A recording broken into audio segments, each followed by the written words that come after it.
Hello and welcome. तो आज हम लोग एक इंटरव्यू का जो एक बहुत इंपॉर्टेंट क्वेश्चन है, डी स्ट्रक्चरिंग के बारे में पूछेंगे। मतलब बहुत कॉमन क्वेश्चन है डी स्ट्रक्चरिंग। ठीक है, कि डी स्ट्रक्चरिंग मतलब हो कि कैसे एलिमेंट को एक्सट्रैक्ट करते हैं। और जब से ई एस सिक्स आया है तो और कॉमन हो गया कि इसको पूछना कि आप ई एस सिक्स में कैसे करेंगे। पहले तो वो पूछते हैं कि डी स्ट्रक्चरिंग कैसे करेंगे, फिर आपको पता अगर है, नहीं तो वो डायरेक्टली पूछते हैं कि ई एस सिक्स में कैसे करेंगे। तो मैं एग्जाम्पल के साथ, जैसे मैं हर बार कोशिश करता हूँ कि आपको एग्जाम्पल के साथ समझाऊं डी स्ट्रक्चरिंग। तो देखिए, आपको सबसे पहले तो उन्हें कहना है कि यार, सामने वाले जो इंटरव्यू, उसको सबसे पहले वो कहना है कि ऑब्जेक्ट को डिस्ट्रक्चर कैसे करते हैं, डिस्ट्रक्चरिंग क्या होता है। आपको बोलना है कि अवे एक वे है जिससे a way to extract the element from an object. Okay, या किसी एरे से, जब किसी ऑब्जेक्ट से या किसी एरे से जब किसी एलिमेंट को एक्सट्रैक्ट करने का जो वे है, उसको डिस्ट्रक्चरिंग करना। तो आप फिर तुरंत उनको एग्जांपल दीजिए। कैसे एग्जांपल दिए, मैं आपको इंटरव्यू के लिए समझिए तैयार कर रहा हूँ, ऐसे करना चाहिए। आप ये लाइन बोल करके आप फौरन आपके सामने जो कॉपी पेन है या कुछ भी है, तो आप उस कॉपी पेन पे हैं या आप स्क्रीन पे हैं। अगर आप ऑनलाइन इंटरव्यू दे रहे हैं स्क्रीन पे हैं, तो आप फौरन आप अपना स्क्रीन ओपन सामने में रखिए और बोले कि I need to show with example. वो खुद बोलेगा नहीं नहीं अच्छे, इसको पता है, बनने जो रोक देगा आपको। और फिर आप जब पहले दीजिएगा तो आप पहले उसमें बिफोर ई एस सिक्स कैसे हम डिस्ट्रक्चर करते थे वो वाला एग्जाम्पल दीजिएगा, कि ई एस सिक्स से पहले कैसे डिस्ट्रक्चर करते थे। तो ई एस सिक्स से पहले डिस्ट्रक्चर करने का जो वे था, मैंने यहाँ एग्जाम्पल दे रखा है, देखिए क्या था। उसके बाद जब वो आप दे दीजिएगा तो उसके बाद जाइएगा आप ई एस सिक्स वाले वे पे, फॉरन मतलब चले जाइएगा उसमें। तो यहाँ देखिए, मैंने दे रखा है एक ऑब्जेक्ट। अब इससे ही मुझे ये एलिमेंट निकालना है, स्ट्रेंथ, बेंच, ये सब जो इसका प्रॉपर्टी एंड वैल्यू के फॉर्म में दिया हुआ है, मुझे ये निकालना है। तो पहले क्या करते थे कि क्लास स्ट्रेंथ लिखें, एक एक वर्ड डिफाइन किया, और क्लास डिटेल जो है, मतलब जो ऑब्जेक्ट है उसको टारगेट करके उससे जो है उसके प्रॉपर्टी को टारगेट कर लिया। मतलब ऑब्जेक्ट क्लास डिटेल, इसका प्रॉपर्टी स्ट्रेंथ है, अगर मुझे स्ट्रेंथ चाहिए तो मैं इसको टारगेट कर लिया। बेंच है, तो बेंच में लिखा class detail dot bench, class detail dot black board. तो इस तरह से हम लोग ऑब्जेक्ट लेते थे और डॉट लगा के उसके प्रॉपर्टी को, जो प्रॉपर्टी चाहिए उसको टारगेट कर लेते थे। अगर मैं इसको कंसोल करके दिखाऊं सेव करके, तो आप देख सकते हैं, देखिए 78 39 मंथ तीनों को मैंने कंसोल कर रखा है। तो ये हुआ ऑब्जेक्ट को डिस्ट्रक्चर ई एस सिक्स से पहले। लेकिन जब ई एस सिक्स आया तो बिल्कुल आसान हो गया। क्या आसान हो गया? तो अगर मैं इसको ई एस सिक्स से पहले वाले को अब कॉमेंट कर देता हूँ, ठीक है, तो मैंने ई एस सिक्स से पहले वाले को कमेंट कर दिया। अब देखिए, ये सिक्स के बाद वाला डिस्ट्रक्चर करने का सेम एग्जांपल, इसमें कि बेसिकली मैं इसको अनकॉमेंट करता हूँ और मैं सब कुछ लिख रखा है ऑलरेडी। ठीक है, तो यहाँ से पूरा यहाँ तक कर गया। तो अब देखिए, मैं इसको जब आप देख रहे होंगे, तो ये क्लास डिटेल है, सेम एग्जांपल है वो वाला।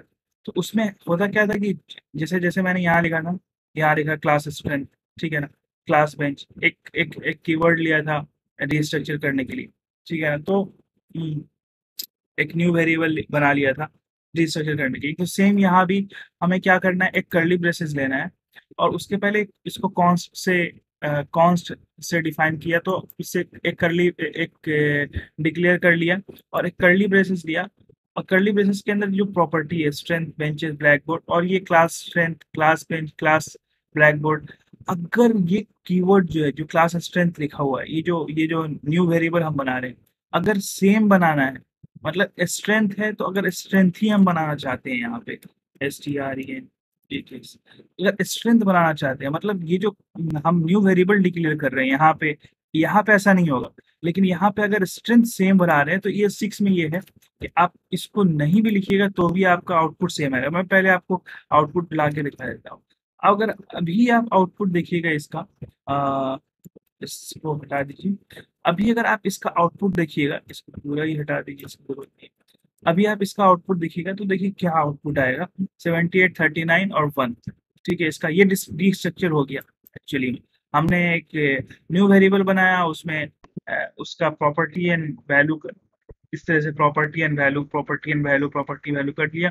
अब हमको ये बार बार ऑब्जेक्ट से कॉल करने की जरूरत नहीं है। ऑब्जेक्ट डॉट स्ट्रेंथ, ऑब्जेक्ट मतलब क्लास डिटेल मेरा ऑब्जेक्ट है, तो क्लास डिटेल डॉट स्ट्रेंथ ये करने की जरूरत नहीं। अब डायरेक्टली मैंने जो वैल्यू बनाया है, जो मैंने वेरिएबल बनाया है, मैं डायरेक्टली उसको कॉल कर सकता हूँ। मैंने सिर्फ एक बार ऑब्जेक्ट को यहाँ डिफाइन किया और मैं उसकी प्रॉपर्टी को बार बार, जितना भी प्रॉपर्टी है सबको मैं डिस्ट्रक्चर कर सकता हूँ, उससे एलिमेंट को निकाल सकता हूँ। ठीक है, तो ये मेरा ऑब्जेक्ट था। लेकिन ये अगर आप चाहते हैं कि नहीं, हम तो सेम मतलब क्लास स्ट्रेंथ जो प्रॉपर्टी है, हम तो ये जो प्रॉपर्टी है बेसिकली यहाँ क्लास स्ट्रेंथ था, मैं जो जो नेम है ऑब्जेक्ट में, जो ऑब्जेक्ट के अंदर जो प्रॉपर्टी है स्ट्रेंथ, अगर मैं सेम नेम वेरिएबल रखना चाहता हूँ तो आपको इसकी भी जरूरत नहीं। अच्छा, मैं तो ये वाला दिखाता हूँ, देखिए 7839 तो डी स्ट्रक्चर हो गया। ये समझ में बहुत ईजी है, समझ में आ गया होगा। तो फंडा यहाँ पे आता है कि जब आप ये दिखाते हैं ना उसको, तो ये तो आप दिखा रही है, जब उसके फौरन बाद आप उसको बोलते हैं कि सर अगर ईयर 6 है और मैं अगर नेम को मतलब स्ट्रेंथ जो इसका है, और मैं वैल्यू भी जो डिक्लेयर करना चाहता हूँ वो स्ट्रेंथ ही करना चाहता हूँ, सेम वैल्यू मैं डिक्लेयर करना चाहता हूँ, वेरिएबल डिक्लेयर करना चाहता हूँ, तो आपको फिर ये नेक्स्ट प्रॉपर्टी ये 6 में दिखाने की जरूरत नहीं है। ये 6 का फंडा है। अब यहाँ पे आपको ये भी दिखाने की जरूरत नहीं है। अब एक लाइन का कोड हो जाएगा, आपको सिर्फ यहाँ कॉमन लगाना है, जितना भी प्रॉपर्टी है उसको कॉमन लगाना है।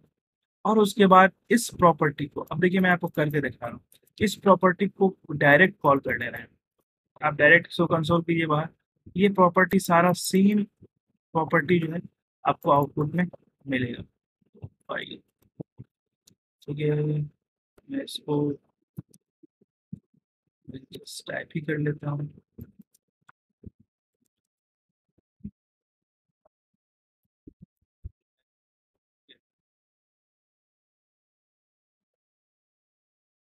अब देखिए मैं इसको, एक लाइन का कोड हो गया, मैं डिस्ट्रक्चर किससे डिस्ट्रक्चर किया हूँ, इस ऑब्जेक्ट से डिस्ट्रक्चर किया, क्या क्या, स्ट्रेंज बेंचेस प्रॉपर्टी। अब मैं इसको कंसोल करके देख रहा हूँ, देखिए क्या है, 7839 1। आगे बात समझ में आ गया होगा। तो ये वे है ES6 का डिस्ट्रक्चर करने का।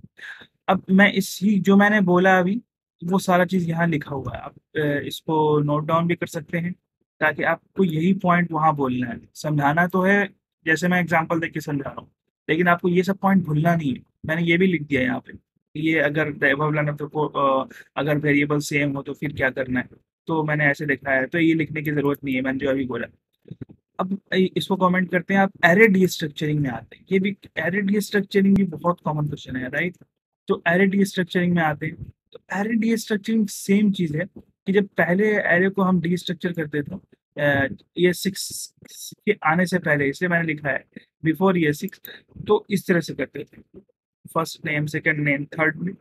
उसके बाद क्या करते थे, उसके बाद उसके बाद जो मैंने लिखा है कि सेम एग्जांपल मैंने लिख दिया, तो उसके बाद फिर क्या करते थे हम लोग, उसको कंसोल करते थे, जैसे कि इस तरह से, जैसे मुझे लेना है कंसोल करके मैं दिखा रहा हूँ आपको। कंसोल करना जरूरी नहीं है कि कंसोल करते थे, मतलब उसको कहीं भी दिखाना है तो फिर उसके बाद इस तरह से एक प्रॉपर्टी को कॉल करते थे। देखिए मैं आपको सिर्फ एक प्रॉपर्टी का बता रहा हूँ। तो मैंने इसको कॉल किया, फर्स्ट आ गया वन, तो ये फर्स्ट आ गया वन, ऐसे सेकंड को करके शुरू करेंगे तो आप चेक करेंगे, तो इस तरह से इस एरे से हम लोग वैल्यू निकालते थे, ARR 0, array 1, array 2, array 3, index number है 0 1 2 3, इंडेक्स नंबर को कॉल करके निकालते थे। लेकिन जब डिस्ट्रक्चरिंग हुआ, जब ये 6 आया, तो इसने और आसान बना दिया। क्या किया, आसान बना दिया, सेम कर दिया, कुछ भी चेंज नहीं किया। अब मान लीजिए मैं इसको कमेंट करता हूँ, कुछ भी चेंज, जैसे ऑब्जेक्ट करते हैं, सिर्फ इसमें ऑब्जेक्ट में कर्ली ब्रेसेस होता है और इसमें स्क्वायर ब्रैकेट होता है, ठीक है ना। अब क्या किया, फर्स्ट एक कीवर्ड, एक वेरिएबल डिफाइन किया, किसके लिए, 1 के लिए फर्स्ट, 2 के लिए सेकंड, 3 के लिए थर्ड, 4 के लिए फोर्थ, और ARR लिखा। समझ रहे हैं? मतलब एक कीवर्ड डिफाइन किया, मतलब मैं ये कहना चाह रहा हूँ कि ये जो एक पहले तो कॉन्स्ट से इसको डिफाइन किया और एक ब्रैकेट लिया। उसके बाद 1 के लिए फर्स्ट, कोई भी आप 1 के लिए, लेटर सपोज आप 1 के लिए रख दीजिए कोई भी कोई, मैं नाम फर्स्ट इसलिए लिखा हूँ कि यहाँ 1 लिखा हूँ, 2 इसलिए लिखा हूँ कि यहाँ सेकंड लिखा हूँ, तो इससे मिलता जुलता रखना है। अब लेट अस सपोज ये मान लीजिए कि मेरे पास एक एरे, ठीक है ना, मैं आपको देता हूँ एक नया एग्जांपल। नया एग्जांपल, एक कॉन्स्ट मेरे पास एरे है, ठीक है। अब एरे के अंदर मान लीजिए डिफरेंट डिफरेंट नंबर है, एम्प्लॉय नंबर, ठीक है। तो एम्प्लॉय नंबर 1 है, ठीक है, एम्प्लॉय नंबर है, जैसे एक का नंबर 2 है, एक का नंबर 3 4 5 है, एक का नंबर 4 5 6 है, एक का नंबर 6 7 8 है। जस्ट एग्जांपल, ये different different employee number array के अंदर है। तो ये किसके अंदर है, ये डिफरेंट डिफरेंट एम्प्लॉय नंबर जो है एक एरे है, उस एरे के अंदर ये डिफरेंट डिफरेंट एम्प्लॉय नंबर है। अब मुझे इस एम्प्लॉय नंबर को क्या करना है, एक्सट्रैक्ट करना है। तो कैसे करेंगे, तो ES6 में ES अगर ES6 से पहले जाएंगे तो फिर इस तरह से करेंगे जो मैंने ऊपर देखा है। लेकिन ES6 में क्या करेंगे, लेट अस सपोज कि मेरे पास जब ES6 में करेंगे तो फिर क्या करेंगे, देखिए कि ये ऐसे कॉन्स्ट बनाया, एक कर्ली ब्रेसेस लिया, इसमें टू जो है, मान लीजिए ये मेरा फर्स्ट एम्प्लॉय है, तो मैंने इसे दिया फर्स्ट एम्प्लॉय। तो फर्स्ट एम्प्लॉय जो होगा ना, फर्स्ट एम्प्लॉय EMP जो होगा, तो वो मुझे फर्स्ट वाला देगा, 2 देगा। मान लीजिए सेकंड है, तो सेकंड EMP जो होगा, तो मुझे सेकंड 345 देगा। अगर मैं थर्ड वाले को लिखूंगा, थर्ड एम्प्लॉय, तो थर्ड वाला जो है वो थर्ड वाला जो है थर्ड एम्प्लॉय का देगा। अगर मैं फोर्थ वाला लिखूंगा, फोर्थ अगर फोर्थ वाला लिखूंगा तो फोर्थ वाला देगा, ठीक है। तो ये इस तरह से हर एम्प्लॉय जो है अपना अपना हर एम्प्लॉय के सामने जो जो जो यहाँ पे लिखा रहेगा वो इसको इंडिकेट करेगा। मतलब फर्स्ट इंडेक्स पे जो रहेगा वो फर्स्ट इंडेक्स वाले को करेगा, सेकंड इंडेक्स पे जो रहेगा वो सेकंड वाले को करेगा, थर्ड इंडेक्स वाले पे जो रहेगा वो थर्ड इंडेक्स वाले को करेगा, ठीक। तो उसके बाद फिर आपने जो ऑब्जेक्ट का नाम लिख रखा है, एरे का नाम लिख रखा है, वो यहाँ लिखना है। फिर मैंने एरे का नाम यहाँ EMP कर दिया, क्योंकि एम्प्लॉय आईडी कर दिया। तो अब यहाँ जो एम्प्लॉय आईडी है, ये एरे यहाँ इसको लिखना है, तो ये लिखा। अब मैं अगर इसको कंसोल करूंगा, अगर मैं इसको कंसोल करूंगा और ये वाला जो है इसको कंसोल करूंगा, और ये वाला जो है इसको कंसोल करूंगा, या फिर इसको कंसोल करूंगा, ठीक है। तो आपको आउटपुट में 234 45 456 674 मिलेगा। अगर मैं आउटपुट जाके देखूं, 234 456 674 मिलेगा। तो इस तरह से डीस्ट्रक्चरिंग होता है। इसमें एरे में थोड़ा सा कंफ्यूजन पैदा होता है, इसलिए कंफ्यूज मत होइएगा। लेट अस सपोज अगर मैं सेकंड यहाँ लिख दूंगा ना, लीजिए मैंने सेकंड को यहाँ लिखा और फर्स्ट को यहाँ लिख देता हूँ, फर्स्ट एम्प्लॉय को यहाँ लिख दिया। अगर मैंने फर्स्ट को यहाँ लिख दिया, फर्स्ट को यहाँ लिख दूंगा ना, तो फर्स्ट वाला अब जो है ये इंडेक्स शो करेगा, क्योंकि ये इंडेक्स का वैल्यू मैप करता है।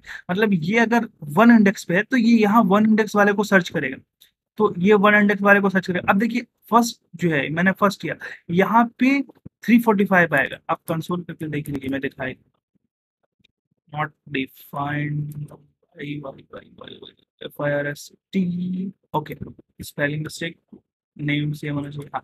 अब देखिए फर्स्ट जो है इस 345 आउटपुट देगा, मैंने कहा देखिए फर्स्ट क्या दिया 340। तो ये जो है बेसिकली ये इंडेक्स वाइज मैच कर रहा है। उम्मीद करता हूँ थोड़ा सा वीडियो लंबा हुआ एरे वाले को समझाने के लिए, लेकिन उम्मीद करता हूँ समझ में आ गया हो। आज के लिए इतना ही, ये था एरे और ऑब्जेक्ट्स को कैसे डीस्ट्रक्चर करते हैं। डीस्ट्रक्चर क्या है मैंने ऊपर में डेफिनेशन लिखा हुआ है, आपको इसी तरह से समझाना है इंटरव्यूअर को। Really trust me, they will influence with you.